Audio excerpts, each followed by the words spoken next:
Dari lautan ilmu dan inovasi, lahirnya idea yang mencorak masa depan. Kementerian Pendidikan Tinggi telah menetapkan agar Festival of Idea dilaksanakan di seluruh negeri sebagai usaha mendekati rakyat melalui platform inovasi, penyelidikan, TVET, keusahawanan dan komuniti. Kini, giliran Terengganu bersinar dengan idea dan bakat baharu menjadi gelanggang inspirasi Festival of Idea at Terengganu 2025.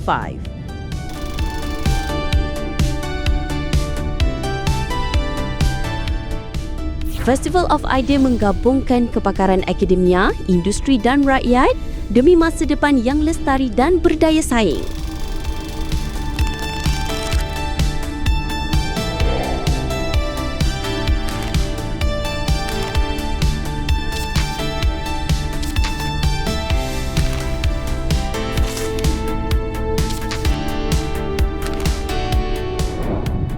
Satu pentas, satu semangat, satu idea untuk masa depan bangsa.